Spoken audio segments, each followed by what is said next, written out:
ഇവിടെ ഈ റോഡ് മറ്റേ കോൺഗ്രസിൻ്റെ പഞ്ചായത്ത് നോക്കണമെന്നറിയാം. രണ്ട് സൈഡിൽ പുല്ലും കച്ചറയും വേസ്റ്റും.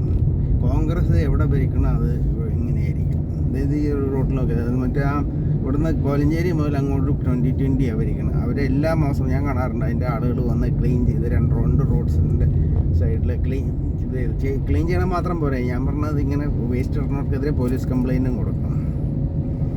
അത് കണ്ടില്ലേ, കോൺഗ്രസ് ഭരിക്കണ പഞ്ചായത്ത് രണ്ട് സൈഡിലും പുല്ലുമായിരിക്കും, അപ്പടി വേസ്റ്റ് ആയിരിക്കും. രണ്ട് സൈഡിലും വേസ്റ്റാണ്. കോൺഗ്രസ് ഭരിക്കണ ഏത് പഞ്ചായത്തിലും ഇങ്ങനെ ഇതായിരിക്കും അവസ്ഥ. അത് നന്നാക്കാനോ പിടിക്കാനോ ഒരു മനുഷ്യന് ക്ലീൻ ചെയ്യാനോ കാണില്ല. ഇവിടെ കോൺഗ്രസ്സാണ് ഭരിക്കണേ ഈ പഞ്ചായത്ത്.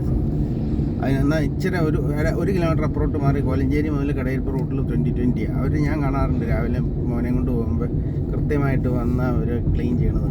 വൺസ് ഇൻ എ മന്തെങ്കിലും അവർ ക്ലീൻ ചെയ്ത് പോകുന്നുണ്ട് റോഡിൻ്റെ രണ്ട് സൈഡും.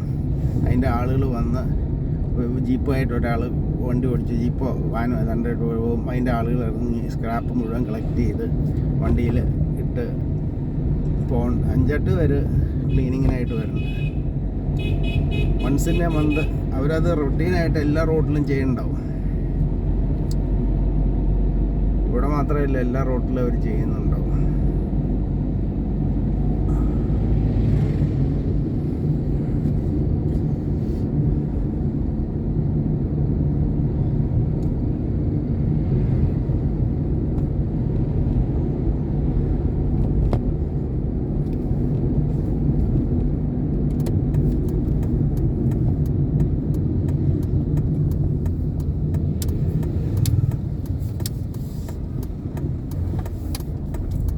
ഈ 2020 ഭരിക്കണ പഞ്ചായത്ത് കോൺഗ്രസ് ഭരിക്കണ പഞ്ചായത്ത് തമ്മിലുള്ള വ്യത്യാസം ഇതാണ്.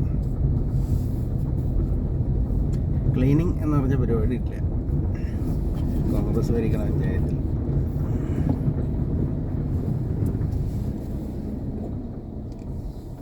മറ്റേന്ന് പറഞ്ഞാൽ അതിന് ടീം ഉണ്ടെന്ന് തോന്നുന്നു. അവരൊരു ടീമിനെ ഇട്ടേക്കുക. അത് ഓരോ റോഡും ഞാൻ ഇവിടെ കണ്ടിട്ടുണ്ട്. ഞാനിപ്പോൾ ഒരു 3-4 മാസത്തിനുള്ള 4 തവണയെങ്കിലും 2020 ആളുകൾ കോലഞ്ചേരി കടയിരിപ്പ് റോഡിൽ കൂടെ നന്ന സ്ക്രാപ്പ് പെറുക്കി കൊണ്ടുപോകണം ഞാൻ കണ്ടിട്ടുണ്ട്. അപ്പോൾ അവരിങ്ങനെ ഈ റോഡിൽ ഇന്നാ ചെയ്യണമെങ്കിൽ വേറെ റോഡിൽ അതിനൊരു ടീം തന്നെ അതിനെ ഇട്ടിട്ടുണ്ട് അവർ ക്ലീൻ ചെയ്യാനായിട്ട്.